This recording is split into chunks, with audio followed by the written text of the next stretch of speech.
shattered wrist. Barry built him a new wrist last night out of an aloe tree and some duct tape. Anybody got some wax? That was my first time as an MC. A little bit of payback for Ellis, too. He gives us a hard time when we're out there. It's more of like trying not to laugh while you're skating. Gotta get him back a little bit. Let's just let a little loose out there. Let it all hang out.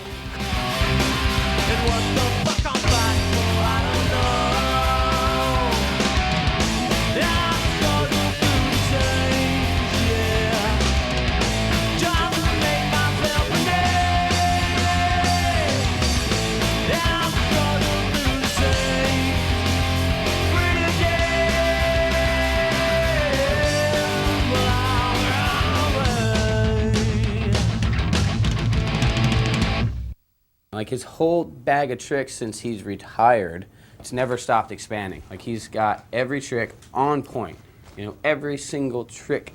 I stand in your line, I'm waiting to see, I'm waiting for you to notice me. Highlight to me was the 900. For you to notice me, I stand in your line, I'm waiting to see, I'm waiting for you to notice me. I can't test one and be like, oh, nah, I'm not trying. If he's got a ramp that can handle it, it's gonna go down. Last year, you know, was the only place I tried 900s. Slam, you know, just got taken out. And Woodward's the only repeat park we've been to on this trip. And it was like, I had to try it.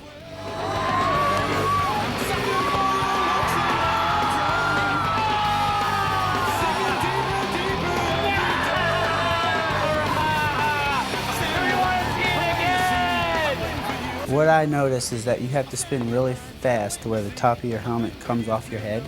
And if you get that lift, then you could chuck one and set it down. I just gotta spin a hair faster on Megan. He's actually on a whole nother level. He's operating on a whole nother level than we're all operating on.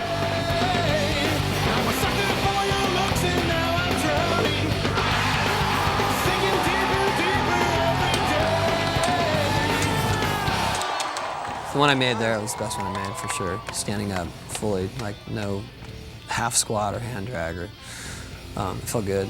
I was really happy, and I was happy not to go into the channel of doom.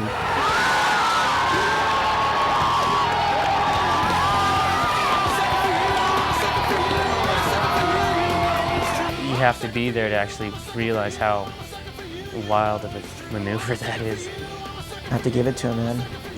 To see him keep progressing and to see him still have the determination, it's a motivator for me as well.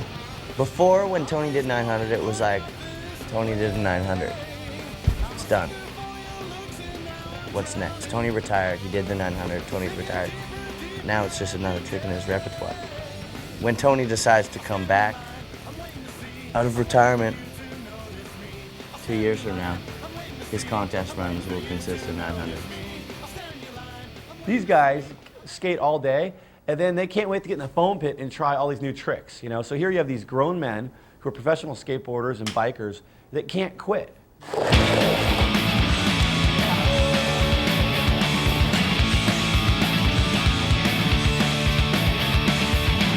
Everybody, the whole tour rode afterwards. There was one person not riding.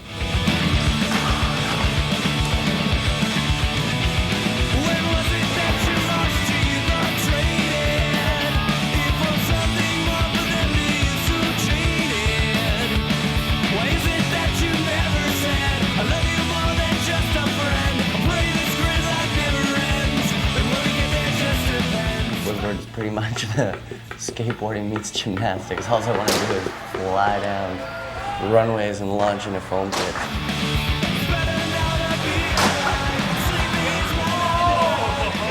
That didn't work. I really don't want to get out of that pit ever again. Calling their method backflips. That is so sweet. No one's even thought about doing method backflips. And Colin's doing it into the foam almost every time. I was like, just do it over there, Colin. Even if you fall, you'll be fine on your feet. And then, what, like 3 tries later, he's done it.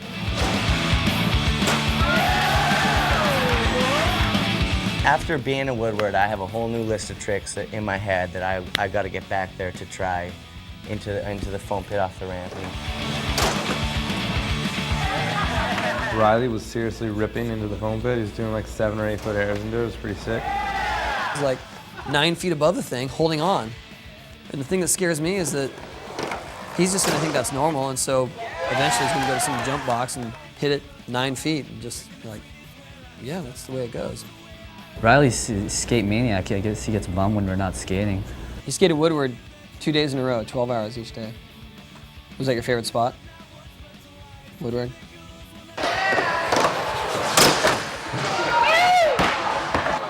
I don't know if that went too good the first time out. Actually, at Woodward, we got to bust the go pads out. Actually shredded some ledges, so it was pretty sweet.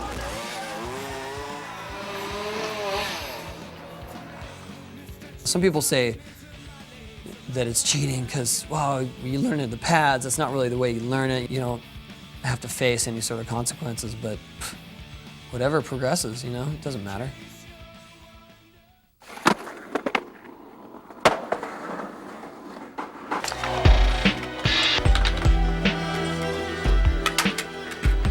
My last checkout. I definitely feel like I've accomplished everything I wanted to accomplish with this tour. Best part about it is the road is still open in front of me. I mean, I don't stop here, you know. I might be saying goodbye to you guys, but I'm going on to other things, and I'm hoping that we meet back up somewhere down the road, you know. At Woodward, we lost Steve and we lost Mike V, and we just keep on going. I'm gonna miss that bad boy. Till next summer. What? I'm tired, but the show must go on. Oh, hey, after you're done skating, you should think of announcing costume.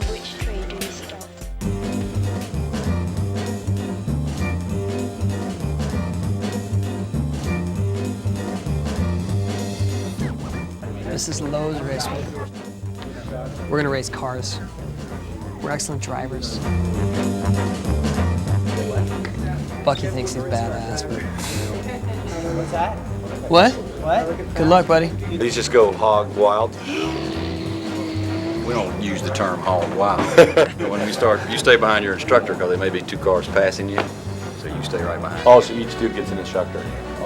When you slide the steering wheel up on the column, make sure you hear that little click, that it is locked on there. And then give it a little tug to make sure it's locked on there, and then have it. We go into class for 10 minutes, guys say, yeah, watch your oil pressure, make sure it don't get below 30, do your seatbelts up, and watch that your RPMs don't get above 5,000. Let's get on the track and get you guys out there and have some good times. We're about to embark on a racing adventure. I said if we follow it the right distance, they'll keep speeding up. So I plan on keeping that distance. Go! Let's go.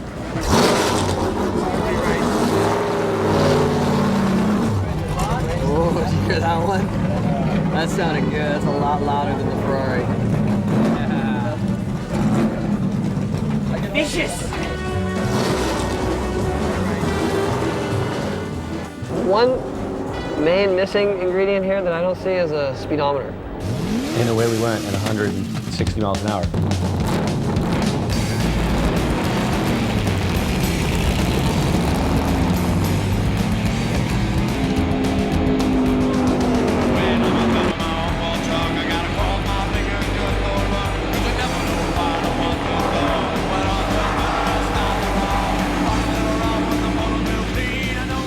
I mean, I was sitting shotgun less than a foot away from the wall doing, you know 165, 170, and looking and watching the driver, like, sitting like this, just gunning it, you know, mellow, 165, or going into a turn, and he's like,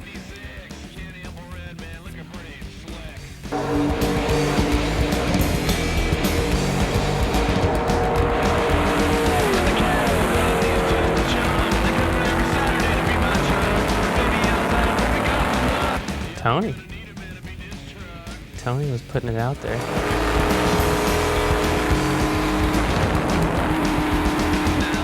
Tony was the best again.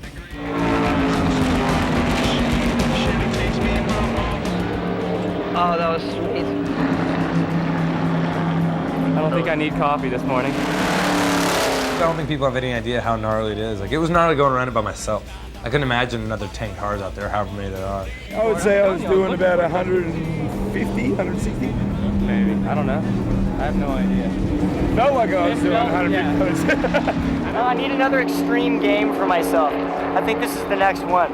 Normally when I go out to bars, my main pickup line is, hey, do you like NASCAR? I know someone that's driven a NASCAR.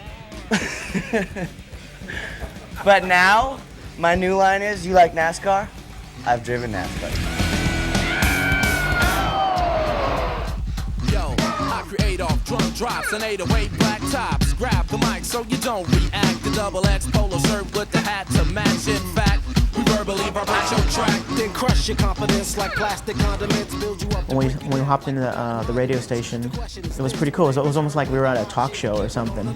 I'm the shark swimming through the Budweiser Lounge and proud to invite in, man, Tony Hawk and his skateboard crazies are in here. Nice to have you guys in the radio station. Not only athletes, but television personalities in one room. I don't know how all of our heads fit in there, to be honest with you. I love getting in the bus and passing out. Radio interview was going fine. You know, everything was good. It was in front of a live studio audience, no problem, you know what I mean? Tony looks over at me, and when we come to break, he says, set it off. I just looked at him and I said, Tony, done deal. He's like, well, this is what we do on the bus. He starts dancing, he gets other people dancing, like gets these girls up on stage with him, and He is like a Backstreet Boy. He was up on the top of the thing all. I mean, I don't even know how to do it. He does his moves. I mean, I gotta practice that stuff. I have more of a, but he has more of a. Oh, there it is. I didn't really think it would infect across the board. I thought it would only be our crew that was really that goofy.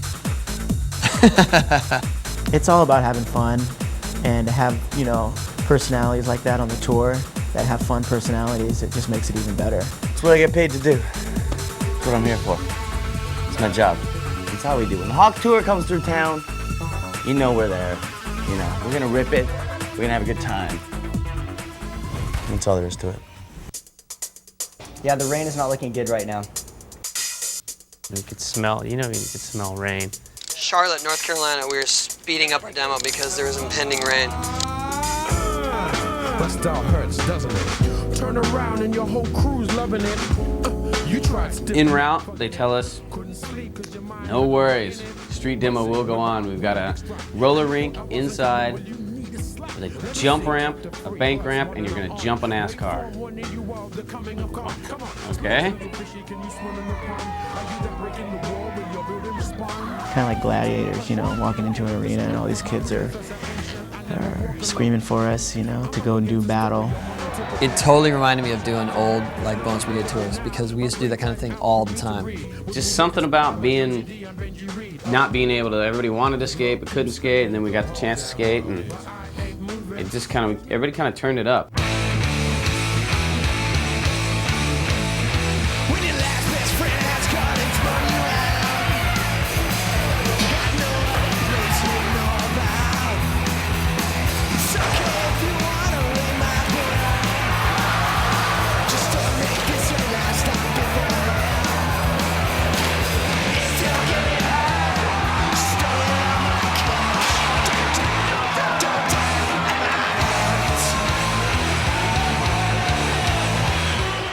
Everybody was improvising.